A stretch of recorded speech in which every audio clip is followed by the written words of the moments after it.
Saya dapat salinan sijil saham yang begitu banyak. Inilah Dajjalnya Anwar. Cakap pasal rasuah pandai, gebang, temberang, penipu. Tapi dialah pengamal rasuah. Masa dia jadi Menteri Kewangan, dia buat Kementerian Kewangan tu macam moyang dia yang punya. Siapa gundik mistress perempuan simpanan dia nak bagi, dia bagi.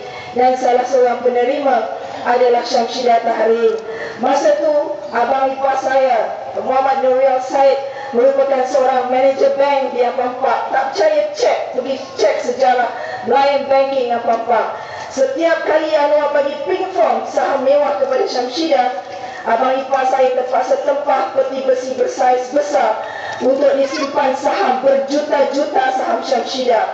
Saya dah blast dalam blog Serikali 7 saya. Saya cabar Azmin, Azizah, Anwar dan Syamsidah. Saman saya, buat report polis fitnah jenayah ke atas saya. Tapi sampai sekarang mereka buat pekak badak para hadirin.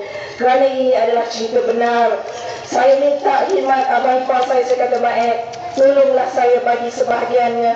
Saya nak dedahkan kepada Dr. Mahathir bagaimana salah guna kuasa telah berlaku dalam Kementerian Kewangan.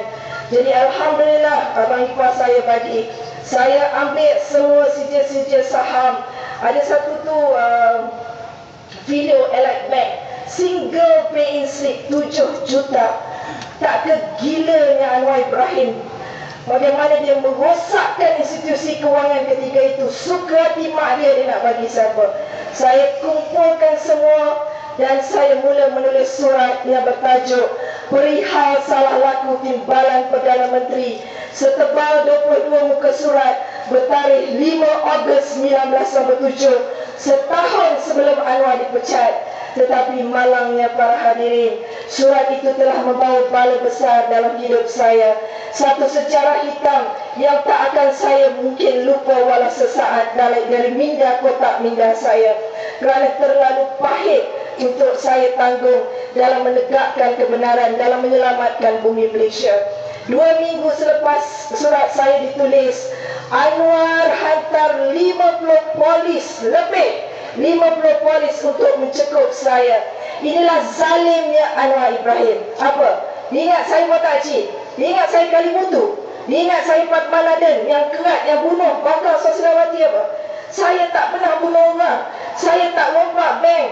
Tapi dia hantar polis dengan machine gun M16, dengan kata yang begitu ramai, dengan kata, dengan begitu keadaan yang begitu menakutkan, bagi menggetak saya yang ketika itu baru berusia 28 tahun para hadirin. 2 hari sebelum saya ditangkap, saya masih ingat Azmin datang cari saya di rumah mak bapak saya di Kampung Kelangkit. Masa tu bapak saya, arwah bapak saya masih hidup. Azmin datang bersama ni satu manusia Dajjal, Datuk Seng Chihwa, wakil rakyat Kapit Sarawak, yang telah mengubah drivernya, seorang Dayak bernama Baginda Minda Abdullah, untuk membuat fitnah yang amat keji dan dahsyat, menuduh telah berzina dengan saya di dalam mahkamah bagi menjejaskan kredibiliti saya sebagai saksi utama. Walaupun saya telah bersumpah laknat, walaupun saya telah berjujur Quran, melafazkan wallahi wa billahi wa tallahi, tidak ada perzinaan saya dengan si Dayak, tetapi isu ini terus dipermainkan. Sebab itu saya menyaman, saya meneruskan saman kepada si Dayak yang tak sedar diri, dan juga Malaysia kini yang terus mengheret saya dalam kancah fitnah yang dahsyat.